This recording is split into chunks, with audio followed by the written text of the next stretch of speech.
So hello everyone, welcome back to our channel. So हम लोग पहले भी एक वीडियो बना चुके हैं, how to get PSC job after MBA. So this is our second video. So we have Ravi Mahawar with us in our second video as well. So welcome Ravi. Thank you, Pankaj, for having me.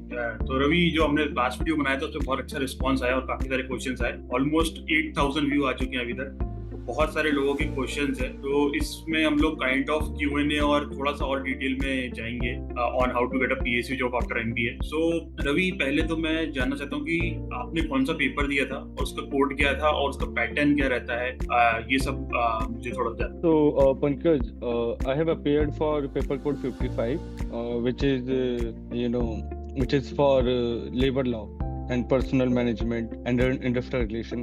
So basically, अगर आप HR में जाना चाहते हो PSU में after your MBA, if you want to do your work, if you want to join the organization as an HR, then you have to write paper code 55. And this particular paper has all just like any other paper. It also has two sets. One is paper 1 and another one is paper 2. Paper 1 is basically a general paper, and paper 2 is your technical paper, means HR paper. Paper 2 has 10 units. तो पहली unit होगी आपकी principle of management से, organisational behaviour होगा उसमें।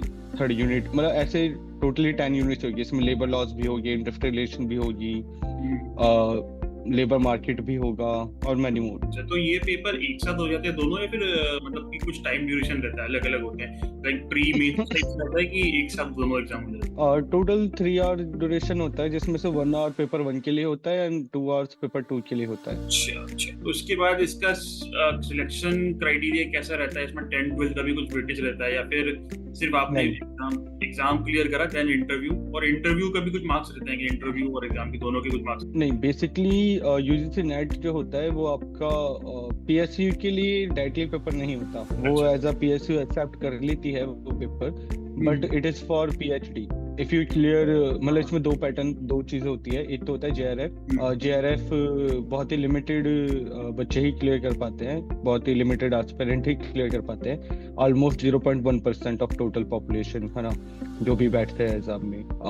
उनका means अगर आपने जेआरएफ क्लियर कर लिया है तो that means your selection is 99.99% हो गया है। बट अगर आपका जेआरएफ क्लियर नहीं होता तो फिर आता है नेट क्लियरफाइड 1% लोगों का होता है। और इसमें मीन्स फिर वो ये रहता है जिनका अगर सीट ज्यादा होती है पीएसयूज में और फिर भी मतलब उन्हें चाहिए होते कैंडिडेट, जेआरएफ वालों ने अप्लाई नहीं होता, उनके बहुत सारे प्रोस्पेक्ट होते हैं, अल्टरनेट प्लान्स होता है। फॉर एग्जांपल उन्हें बाहर जाके पीएचडी करना है, कुछ और करना है, तो वो अपीयर नहीं होते। तो फिर इन केसेस में जो नेट क्वालिफाइड होते हैं कैंडिडेट, उनका चांसेस बन जाता है। तो मतलब जीआरएफ वाले भी आ जाते हैं, लेकिन फिर उनका चांसेस हाई हो जाता है, बट यूजुअली वो लोग नहीं आते क्योंकि वो लोग पीएचडी करने जाते हैं, उनको प्रॉपर्ली। हाँ, मोस्टली क्योंकि जो हायर एजुकेशन में जाना चाहता है ना, वो जेआरएफ के लिए बैठता है।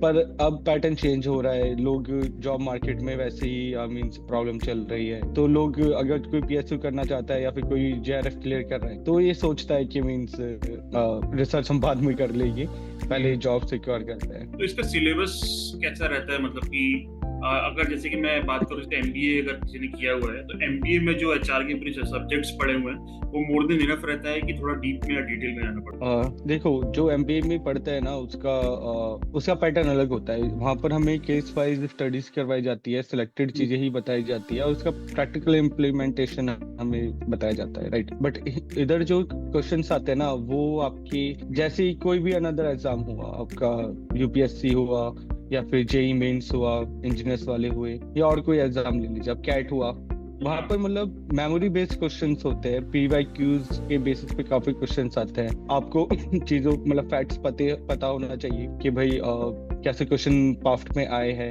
किस तरह की डेफिनेशन पूछी जाती है, कौन से ऑथर्स है जो फ्रिक्वेंटली किए जाते हैं क्वेश्चन पेपर में, उन सबका नॉलेज होना चाहिए।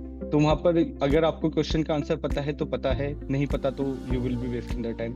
Better to move on the next question. मतलब कि थ्योरी जिसका स्ट्रांग है तो उसके थोड़ा सा ज्यादा जानते हैं एज कंपेयर टू। हाँ, यहाँ पे थ्योरी पोर्शन ज्यादा होता है और लेबर लॉ से काफी क्वेश्चंस आते हैं। अच्छा, तो उसके मार्क्स कैसे होते हैं? मतलब नेगेटिव, पॉजिटिव, नेगेटिव मार्किंग भी होती है? नेगेटिव मार्किंग नहीं होती है। नेगेटिव मार्किंग नहीं होती है? अच्छा, नहीं तो होती है, पर क्वेश्चन 2 नंबर होते हैं। और जो दोनों पेपर 1 और पेपर 2 दोनों एमसीक्यू बेस्ड होते हैं? हाँ, दोनों एमसीक्यूज होते हैं। अच्छा अच्छा, ओके ओके। तो मेरा इसमें अगला क्वेश्चन था, तो जैसे कि इसमें काफी सारे क्वेश्चंस आए हुए हैं, तो एक दिव्या है, दिव्या ने क्वेश्चन पूछा है कि इसमें एक तो सिलेबस वाला तो हमने कवर कर लिया है, एग्जाम पैटर्न भी ठीक है, एक सोनाक्षी का क्वेश्चन है सिलेबस के लिए मैं बोलना चाहूंगा, बेटर ये वीडियो देखने से अच्छा है कि आप यूजीसी की वेबसाइट पे जाइए, वहाँ पे पेपर कोड 55 सिलेबस टाइप कीजिए और वहाँ से पूरी पीडीएफ डाउनलोड करके बस खुद गो थ्रू कर लीजिए, है ना। पेपर 1 में कितने, पेपर 1 सबके लिए कॉमन होता है, तो उसमें ज्यादा डिफरेंसेस नहीं आएगा।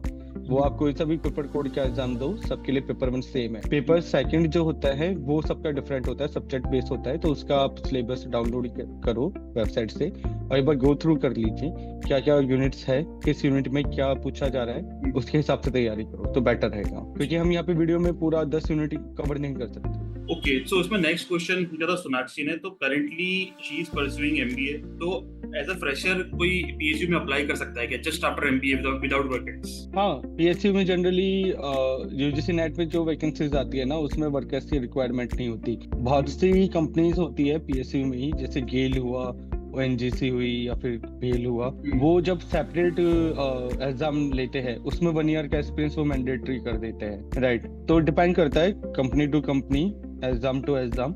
बहुत से कंपनी फ्रेशर सेलेक्ट करते हैं, बहुत से कंपनी 1 ईयर का एक्सपीरियंस मांगते हैं। बेटर होगा उनका एडवर्टाइजमेंट देख लेना, एक बार अप्लाई करने से पहले हमेशा एडवर्टाइजमेंट थोरली रीड करें, एलिजिबिलिटी क्राइटेरिया ये सब देखिए और फिर अप्लाई करें। सो ये कंटिन्यूअसली अपडेट लेने के लिए कि कहाँ पे जॉब निकला है, कौन से पीएसयू में, तो उसके लिए आप क्या रेफर करोगे? Employment news one of the best source है। तो यूट्यूब चैनल है या यूट्यूब में मैं मतलब ऐसे किसी को एंडोर्स नहीं करूंगा, लेकिन बेटर है आप कोई भी चैनल वेरीफाई करें। देयर आर मैनी चैनल्स जो जॉब्स वैकेंसीज पोस्ट करते हैं, देयर आर मैनी वेबसाइट जहाँ पर आपको पता चल सकता है, मैं नेम नहीं करूंगा उनका। और सबसे बेटर सोर्स तो यही है एम्प्लॉयमेंट न्यूज, है ना, वो आप पढ़े, वो बेटर रहेगा उसमें, क्योंकि जब भी पीएसयू में जॉब निकलती है ना तो वहाँ पर नोटिफिकेशन पहले आता है। और मैं तो बोलूँगा हर हफ्ते आपको ये सर्च करना चाहिए, हर हफ्ते आप देखिए कहाँ पर वैकेंसीज निकली है, कहाँ नहीं निकली, अपनी रूटीन बना लीजिए ताकि कोई भी अपॉर्चुनिटी आपसे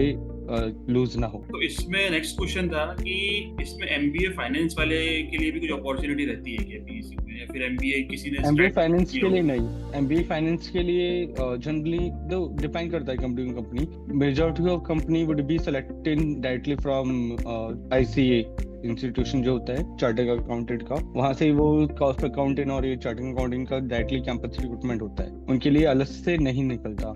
मोस्टली जहां तक मैंने देखा है कॉर्पोरेट कम्युनिकेशन, मार्केटिंग और ये आपका एचआर, इन 3 की वैकेंसीज ज्यादा आती है। इवन ऑपरेशन की भी बहुत कम, ना के बराबर ही आती है। कम्युनिकेशन तो एक तरह से वही हो गया, मार्केटिंग में ही आ जाएगा। नहीं डिफरेंट है, उसका पेपर कोड अलग है। अच्छा, पेपर कोड अलग है, लेकिन मतलब कि एमबीए क्या मांगा है उसमें? एमबीए मार्केटिंग है कि क्या है? एमबीए इन कॉर्पोरेट कम्युनिकेशन, उसमें एक्सपीरियंस मांगा होता है 1 ईयर का। अच्छा, तो ऐसा हो जाएगा। ओके ओके, हाँ होता है, कॉर्पोरेट कम्युनिकेशन में वो एक्सपीरियंस मांगते हैं। अच्छा, नेक्स्ट क्वेश्चन है कि इसमें एज लिमिट क्या होती है पीएसयू जॉब्स के लिए? हर पीएसयू की अलग अलग रहती है कि एक जनरल एक वो होती है? डिपेंड करता है, कहीं पे 26 होती है, कहीं पे 28 होती है, कहीं पे ज्यादा भी होता है, 30 भी हो जाता है ना। डिपेंड कंपनी टू कंपनी, ऐसा कोई पर्टिकुलर वो नहीं है। पर अप्लाई करने से पहले हमेशा आप एलिजिबिलिटी क्राइटेरिया के लिए एडवर्टाइजमेंट थोरली रीड करें तो बेटर रहेगा। पर generally 26 to 28 would be a age limit for general candidate. उस पर फिर कैटेगरी वाइज रजिस्ट्रेशन होता है, 5 years फॉर SC ST, है ना, PWD के लिए भी होता है, वुमेन्स के लिए भी होता है, थोड़ा वो डिपेंड करता है। इसमें एक क्वेश्चन पूछा है, मतलब काफी अलग क्वेश्चन है वो, तो इसमें पोस्टिंग और ट्रांसफर पॉलिसी कुछ होती है क्या? मतलब जैसे लोग बोलते हैं कि हर कंपनी होता रहता है। नहीं, हर कंपनी का पॉलिसी होता है ना ट्रांसफर पोस्टिंग के ऊपर, वो इंटरनल होता है, उसके ऊपर यहाँ पे कमेंट करना बेटर नहीं होगा। पर इंटरनल मैं बता देता हूँ, policies will be well defined with respect to transfer and promotion. There are 2 type of promotion. First is merit based and then is आपका need vacancy based. तो स्टार्टिंग में क्या होता है, आप ये सर्टेन नंबर अगर आप अचीव कर पाते हो within 3 year to 4 year तो you will get promoted। फिर इस सर्टेन लेवल पर जाने के बाद हायरार्की में जैसे आप सीनियर है तो आपको 10-15 साल हो जाता है ऑर्गेनाइजेशन में, तो एक होता है ना पिरामिड बन जाता है, नीचे ज्यादा लेबर्स होती है, ज्यादा ऑफिसर्स होते हैं, उसके ऊपर कम होते हैं, तो वैकेंसीज अपने आप ऑटोमेटिकली हायर लेवल पे कम होती है, और नीचे काफी लोग होते हैं जो एलिजिबल होते हैं, तो जैसी वैकेंसी की नीड होती है उसके हिसाब से लोगों को प्रमोट किया जाता है उनके क्या बोलते हैं आपके परफॉर्मेंस के ऊपर, उनके मींस करियर में कितना उन्होंने आउटस्टैंडिंग परफॉर्मेंस किया है उनकी। अब हर एक कंपनी की अपनी अपनी पॉलिसीज है कैसे वो इवेल्युएट करते हैं लोगों को, राइट, पर इन डिटेल पॉलिसी पे यहाँ पर discussion would not be wise thing. इसमें कैसे बोलते हैं कि फ्रीक्वेंटली ट्रांसफर होता रहता है आपका एक place to one place to another place, तो होता है क्या? डिपेंड्स अपॉन कंपनी की नीड पर टोटली डिपेंड करता है ये। अच्छा, ओके। और उनके बिजनेस के ऊपर भी, फॉर एग्जांपल कोई कंपनी है जिसका पैन इंडिया बिजनेस है तो वो आपको कहीं पे भी ट्रांसफर कर सकती है ना। और कोई कंपनी है जिसका एक पर्टिकुलर लोकेशन या पर्टिकुलर स्टेट में ही बिजनेस है तो आप वो उधर ही आपको काम करवाएगी, वो बाहर नहीं भेजेगी। तो if you want to work in specific state then state PSU में आप अप्लाई कीजिए, और फिर if you are open to work in pan India और इवन अब्रॉड तो देन महारत्न कंपनीज में अप्लाई कीजिए। अच्छा, अब्रॉड में भी जॉब लग जाती है क्या इसमें? अब्रॉड में भी आपको? हाँ, बहुत सी कंपनी का बिजनेस होता है अब्रॉड में, बट स्टार्टिंग में they will not post you, है ना, after attending some maturity in your career then they will consider you. उसका भी टेस्ट होता है, प्रॉपर सिलेक्शन क्राइटेरिया होता है, वो आपको क्रैक करना पड़ेगा, then they will post you overseas. Question तो वही था, I am from general category और मेरी एज 29 है, 28 का बहुत सारे पीएसयू कट ऑफ। नहीं, डिपेंड करता है उसमें भी organisation. For example Coal India आई थी, उसका वो देखिए, मैंने थोरली एडवर्टाइजमेंट नहीं पढ़ा है उसका, बट वहाँ पर 30 इयर्स है, राइट। तो मतलब डिपेंड करता है, मैं बोल रहा हूँ ना, एडवर्टाइजमेंट पढ़ना जरूरी है ये सिलेक्शन क्राइटेरिया के, एलिजिबिलिटी क्राइटेरिया के ऊपर, तो मैं एज अ जनरल कमेंट नहीं कर सकता इसके ऊपर। उसका फ्रीक्वेंसी क्या रहता है एग्जाम का? एक साल में 2 बार या 1 बार, कितने बार होता है? यूजीसी नेट का 2 बार होता है। 2 बार होता है। एक आपका दिसंबर साइकिल होता है और एक आपका जून साइकिल होता है। जैसे कि आई थिंक ये पीएसयू के खुद के एग्जाम्स भी होते होंगे, तो उसके बारे में अगर कुछ बता पाओ। हाँ, पीएसयू अपने खुद के एग्जाम्स भी लेती है। फॉर एग्जांपल आपका भारत पेट्रोलियम हुआ, हिंदुस्तान पेट्रोलियम हुआ, ये अपना खुद का एग्जाम लेती है। गेल भी कभी कभार खुद का एग्जाम लेती है, जैसे अभी एक वैकेंसीज आई हुई है गेल की, तो उसमें उन्होंने 1 ईयर का एक्सपीरियंस मांगा है गैस, तो उनका वो अपना एग्जाम है, एग्जाम भी नहीं है, इंटरव्यू बेस पे ही है वो, राइट। जैसे कि आपका एनटीपीसी हुआ, एनटीपीसी नहीं सॉरी, न्यूक्लियर पावर कॉर्पोरेशन हुआ, वो हमारे टाइम पे थी, तो उन्होंने अपना एग्जाम कंडक्ट कराया था। उनका paper most all like syllabus would be same as UGC NET paper code 55, but यह है कि प्लस माइनस होता रहता है, जैसे कि आरटीआई ऐड कर दिया, पर्सन विद डिसेबिलिटी एक्ट जो है, right for person with disability act हुआ, वो वहां पर ऐड कर दिया। ऐसे प्लस माइनस कुछ पोर्शन होता है जो हो जाते हैं, बाकी मोरल लाइक पेपर कोड 55 का ही सिलेबस वो मानते हैं। इसमें पूछा है कि does the MBA college matters, मतलब कि व्हाट टायर 1 टायर 2 कौन से लेवल का आपका एमबीए कॉलेज है, उसके हिसाब से आपका सैलरी में वेरिएशन या फ्लक्चुएशन होता है क्या? कोई मैरी नहीं करता, यहाँ पर सब बराबर है, चाहे आपने आईएम से पास आउट हुए हो या फिर कोई थर्ड टायर कॉलेज से पास आउट हुए हो, सबका इक्वल पे होता है, depends upon their grade in which they have selected and they presently in the grade which they are working, है ना। ऐसा कोई नहीं होता, ऐसा कोई सबके लिए अलग अलग सैलरी नहीं होती, सबका सेम होता है। और कैसे मतलब एक हायरार्की में, फॉर एग्जांपल कोई एक ग्रेड ऑफिसर है ना, अभी एक ग्रेड पोजीशन के लिए कोई सिलेक्ट हुआ है, तो भले वो आईएम से हुआ हो या फिर कोई मतलब थर्ड टायर सिटी कॉलेज से हुआ हो, दोनों की सैलरी सेम होगी, कंपनसेशन सारे बेनिफिट सब सेम होगा, इसमें कोई मींस वो नहीं रहता, भेदभाव नहीं होता किसी भी तरह का। तो इसमें एक रेंज बता दो कि जो अगर जैसे कोई बंदा आता है तो उसका एक रेंज क्या होगा, सैलरी का क्या रेंज होता है, मतलब पैकेज का रेंज यार अब हर एक कंपनी का अलग अलग है। ये डिपार्टमेंट ऑफ पब्लिक ट्रेनिंग करके होता है हमारा एक बीपीटीपी, वो डिसाइड करता है, पे रिवीजन जैसे ही आता है वो वही गाइडलाइंस आती है, तो उनके गाइडलाइन के अकॉर्डिंग यहाँ पे कंपनसेशन जो होता है फॉर एग्जांपल 10 से 20 के बीच में है ऐसा कुछ। एज द पीएसयू का सीटीसी एज अ जनरली आप कहीं पे देखोगे नहीं, कोई ब्रेकअप कहीं पे आपको दिखेगा नहीं, क्योंकि यहाँ पे रिटायरमेंट बेनिफिट्स इंक्लूड होते हैं, मेडिकल बेनिफिट्स इंक्लूड होते हैं, जो बहुत मतलब एक्सटेंसिव चीजें होती है और जो सिटीज में एज इट इज मतलब आपको पता भी नहीं चलती। तो हो सकता है इन हैंड आपको 50,000 52,000 आ रहा हो या उससे भी कम आ रहा हो, बट आपका सीटीसी बहुत हाई हो, अदर बेनिफिट लेकिन आपके बहुत ज्यादा हो, जैसे गवर्नमेंट जॉब। हाँ, बहुत ज्यादा हो, डिडक्शन आपकी बहुत सारी हो सकती है, ये कंपनी में कंपनी डिपेंड करता है, बहुत सी कंपनी बहुत तरह अलग अलग तरह का बेनिफिट्स देती है, वो डायरेक्टली पैसा नहीं देते, ठीक है। तो ये सब डिफाइन करता है, बट ये है कि आपका पे स्केल होता है ना। जैसे स्टार्टिंग में आपका 50,000 होता है बेसिक पे, फिर आप नई ग्रेड आपका प्रमोशन हुआ तो वो 60 पहुंच जाएगा, फिर 70, फिर 80, फिर इंक्रीज करोगे तो मतलब सीनियरिटी के लेवल 1,20,000 to 2,80,000 ऐसे पे रेंज होता है, राइट। वो मैटर करता है, आपका बेसिक पे होता है, Different रहता है। That is what matter. हाँ मतलब वो मैटर करता है, उसी पे ही आपकी सारी कैलकुलेशन होती है। आपका कैफेटेरिया कैलकुलेट होगा, आपका मेडिकल आपका सॉरी रिटायरमेंट बेनिफिट जो होता है 30% वो कैलकुलेट उस पे होगा, आपका पीएफ उसी पे कैलकुलेट होगा आपका बेसिक पे, ठीक है। तो सिटीज यहाँ पे मैटर नहीं करता, बट जो मैटर करता है वो आपका बेसिक पे, आपका बेसिक पे कितना है। तो गवर्नमेंट जॉब में जो फैसिलिटीज मिलती है मोस्टली सारी फैसिलिटीज इसमें भी होती है। Depends company to company.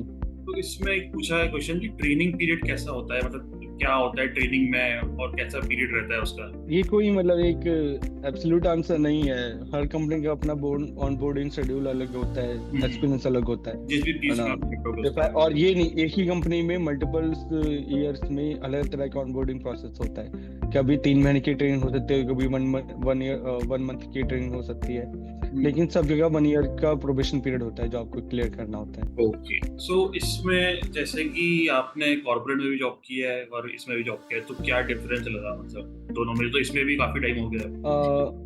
पहले वन तो जॉब सिक्योरिटी, वो तो है ये मेन। रिटायरमेंट बेनिफिट्स जो उधर नहीं मिलते, देन मेडिकल बेनिफिट्स हमारे काफी अच्छे होते हैं जो प्राइवेट में नहीं होते। अब आप बोल सकते हो कि आप मेडिकल पॉलिसी इंश्योरेंस ले सकते हो बाद में, बट वो इंश्योरेंस के कंपैरेटिव में यहाँ पर मतलब काफी अच्छा मेडिकल फैसिलिटीज होता है, और एक समाज में रिस्पेक्ट होती है आपकी, है ना, कि आप बिना स्टेट इंस्टीट्यूट या सेंट्रल इंस्टीट्यूट में जॉब करते हो, तो वो है।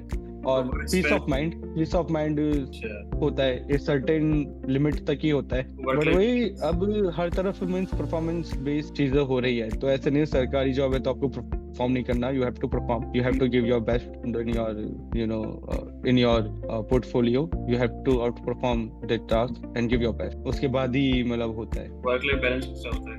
वो तो है, मतलब डिपेंड्स अपॉन, ये भी कंपनी और बॉस के ऊपर भी डिपेंड करता है ना। But in the government institute you have some rights, है ना, जो कोई एक्सप्लॉइट नहीं कर सकता आपका। लास्ट 2-3 क्वेश्चन और लेते हैं, बस लास्ट 3 क्वेश्चन लेते हैं। इसमें एक क्वेश्चन है कि अगर जैसे कि इसमें एमबीए का रिक्वायरमेंट रहता है, अगर किसी ने ऑनलाइन एमबीए किया है, डिस्टेंस एमबीए किया है, तो उससे प्रॉब्लम होगा क्या? नहीं, प्रॉब्लम होता है, यू आर नॉट एलिजिबल। मैं बोल रहा हूँ कि भाई आपको एडवर्टाइजमेंट हमेशा पढ़ना है, थोरली पढ़ना है, वहाँ पर दे विल क्लियरली राइट, है ना, if they are allowing some corresponding courses or online courses, or they want only 2-year regular MBA, offline MBA. So always read the advertisement for your clarification. Generally online or correspondence they will not so इसमें पूछा है कि कोई मतलब 4-5 कंपनियों का नाम बता दो आपकी जो मतलब फ्रीक्वेंटली हायर करती हो, ऐसा कुछ है? फ्रीक्वेंटली यूजीसी नेट से power grid, NTPC, NHPC, there are many company, है ना, वो आप एक बार खुद रिसर्च करोगे तो आपको पता चल जाएगा। और इसमें लास्ट क्वेश्चन है, for which PSU you are working for? I can't reveal. You can find out on the LinkedIn or some other platform, but क्यों बताना, खुद फाइंड आउट करो। लिंक्डइन की प्रोफाइल के लिंक भी दी हुई है कमेंट में पिछले वाले वीडियो में, तो वहां से देख लें। सो ओके रवि, मतलब काफी अच्छा सेशन था, बहुत सारे क्वेश्चंस आए थे जो हमने सारे कवर कर लिए इस वीडियो में। So thanks for your time and I hope ये काफी लोगों को हेल्पफुल रहेगा। Thank you Pankaj for inviting me and clearing some doubts of the students which are appearing for UGC NET. बस एक ही मेरा सजेशन रहेगा, आप जो भी पढ़ो अपना 100% देना, क्योंकि बार बार चांसेस नहीं मिलते। आप ये मत सोचना कि अभी दिसंबर का देने वाला हूँ, नहीं हुआ तो जून का दे दूंगा, नहीं, आपको जो भी आप मतलब सिटिंग में जा रहे हो, पेपर दे रहे हो, उसमें अपना पूरा 100% देना, क्योंकि नेक्स्ट चांस हमेशा नहीं मिलता आपको, तो हमेशा प्रिपेयर होके जाना और कभी भी एग्जाम के टाइम पे टेंशन मत लेना। Thank you Ravi. You are welcome Pankaj for having me on this platform. Thank you so much.